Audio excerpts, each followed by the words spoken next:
आज मुझे बेहद खुशी हो रही है कि आज अल्लाह ने हमें दोबारा वो मौका दिया है कि हम लोग अपनी गलती सुधार लें। यकीनन शहर विधानसभा में बार बार गलतियां हुई, जिसका खमियाजा जिसको भुगतना चाहिए था उसने तो भुगता नहीं, लेकिन यहाँ की आवाम ने भुगता। विधायक होते हुए भी कोई विधायक नहीं,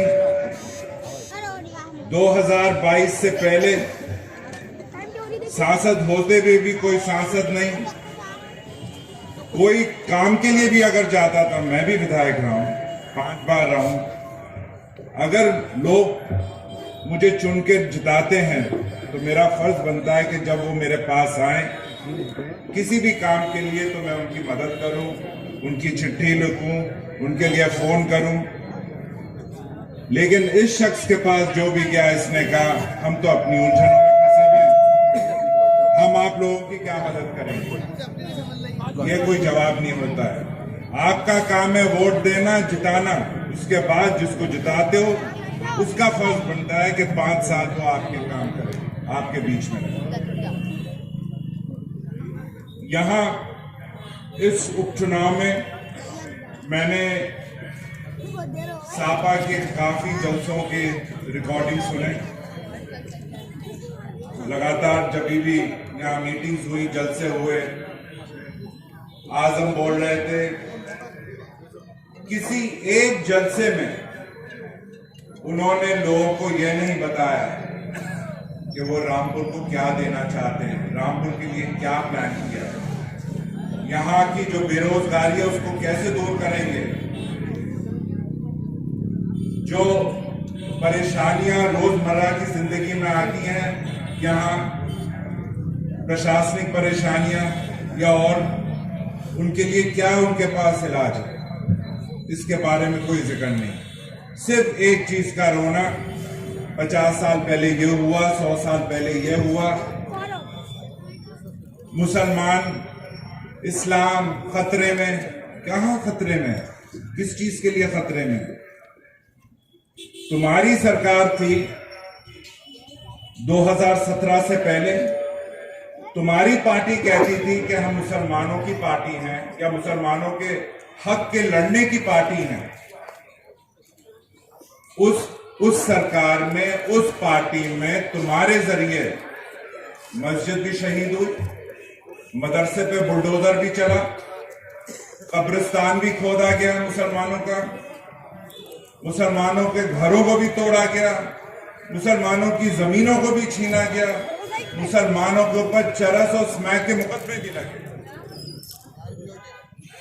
तब इस्लाम खतरे में था, आज इस्लाम खतरे में नहीं है।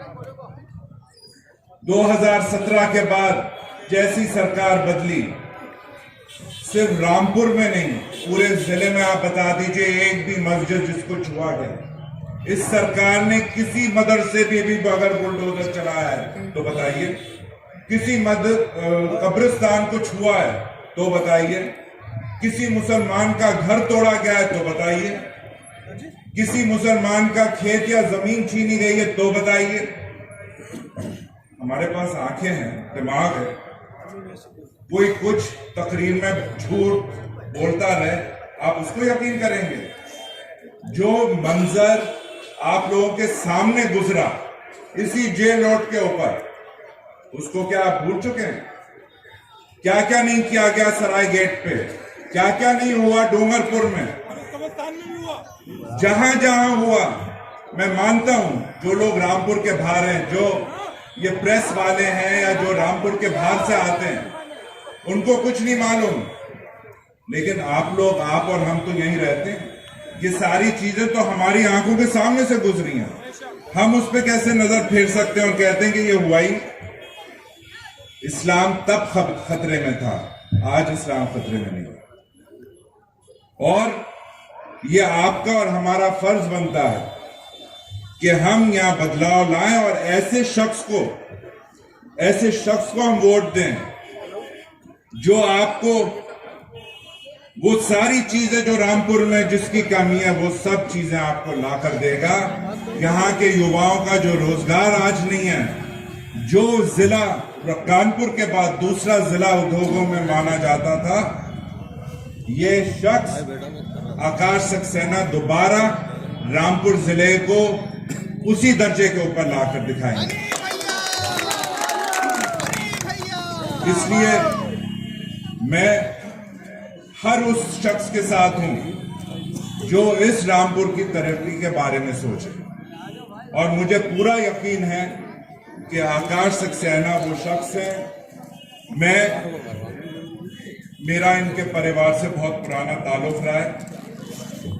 इनके वालिद में और मैं, हम लोग स्वार में एक दूसरे के सामने चुनाव लड़े। चुनाव लड़ना अलग बात है, वो सब सियासत होती है, चुनाव की हद तक होती है, लेकिन स्वार से आज तक मेरा ताल्लुक आकाश के साथ रहा।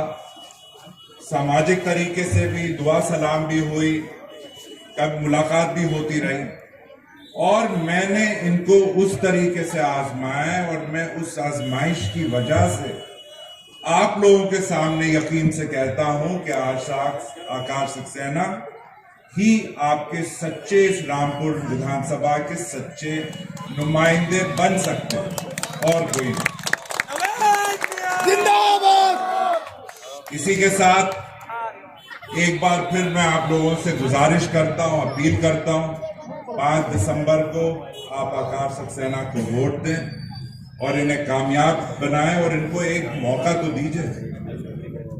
हर इंसान का फर्ज है कि एक मौका दिया जाए, आप इन्हें एक मौका दीजिए, और ये अपने जो इन्होंने वायदे किए हैं उन हर वायदे पे खरे उतरेंगे। आपको कभी शिकायत का मौका नहीं मिलेगा। शुक्रिया।